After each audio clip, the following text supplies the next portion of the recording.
নিপীড়িত নির্যাতিতদের সহযোগিতা করতে এবং আইনের মাধ্যমে তাদের সমস্যা সমাধান করে দিতে ত্রিপুরায় নতুন করে আত্মপ্রকাশ করল মুখ্য মানবাধিকার ফাউন্ডেশন।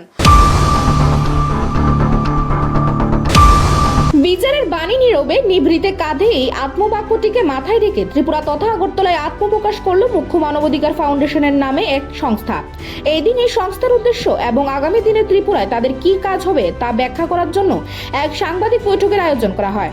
এই বৈঠকে উপস্থিত ছিলেন মুখ্য মানবাধিকার ফাউন্ডেশনের সর্বভারতীয় চেয়ারম্যান সৌরভ মুখার্জি। সাংবাদিক বৈঠকে তিনি জানান, ত্রিপুরায় তথা আগরতলায় মুখ্য মানবাধিকার ফাউন্ডেশনের নতুন শাখা খোলা হয়েছে।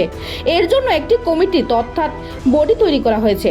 রাজ্যে এই ফাউন্ডেশনের দায়িত্ব দেওয়া হয়েছে সুখেন্দু বিকাশ সাহাকে। সৌরভবাবু বললেন, রাজ্যে যারা বিভিন্নভাবে নির্যাতিত হচ্ছেন এবং আইনের দ্বারস্থ হয়েও যারা বিচার পাচ্ছে না, তাদের পাশে দাঁড়ানো এই সংস্থার মূল উদ্দেশ্য। নিপীড়িত কিংবা নির্যাতিতরা যদি বিচার না পান কিংবা কারোর উপর যদি কোনো অমানবিক ঘটনা ঘটে থাকে বা মানবাধিকার লঙ্ঘনের মতো ঘটনা ঘটে থাকে, তবে ভুক্তভোগীরা এই সংস্থার সাহায্য নিতে পারবেন।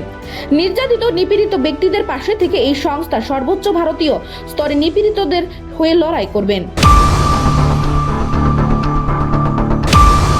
যেখানেই মনে হবে যে হিউম্যান রাইটস লঙ্ঘিত হচ্ছে, সেখানে আমরা তাদের পাশে দাঁড়াবো।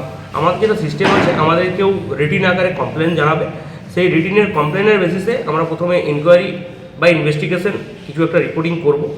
করার পরে যদি মনে হয় যিনি অ্যাপ্লিকেশন বা আবেদনটা করছেন তিনি উপযুক্ত ব্যক্তি এবং পারফেক্ট অরিজিনালি কথা বলছেন, তখনই আমরা সেই রিপোর্টিংটাকে নিয়ে ফার্দার প্রসেস করি এবং এটার উপরে যে ইনিশিয়ালভাবে যে অ্যাকশন নেওয়া উচিত সেই অ্যাকশনটা নিই। যে কোনো গভর্নমেন্টের ডিপার্টমেন্ট হতে পারে, যে কোনো গভর্নমেন্টের কোনো নেতার থেকে কোনো মন্ত্রী হতে পারে, যার এগেনস্টে পূর্ণাঙ্গভাবে আমরা তার রিপোর্টিং পাবো এবং তার কাছে এভিডেন্স থাকবে আমাদের কাছে, তথাপি আমরা সেই রিপোর্টিং নিয়ে আমরা কমিশনের কাছে দ্বারস্থ হব। এরপরে পূর্ণাঙ্গ দায়িত্ব যেহেতু ওনাদের সেটে থাকছে, পূর্ণাঙ্গ 11 জন একটা বডি গঠন হবে প্রথমে এবং পরবর্তীকালে এটা ডিস্ট্রিক্ট বডিতে চলে যাবে এবং ব্লক লেভেল পর্যন্ত কাজ করবে আপনাদের ত্রিপুরাতে।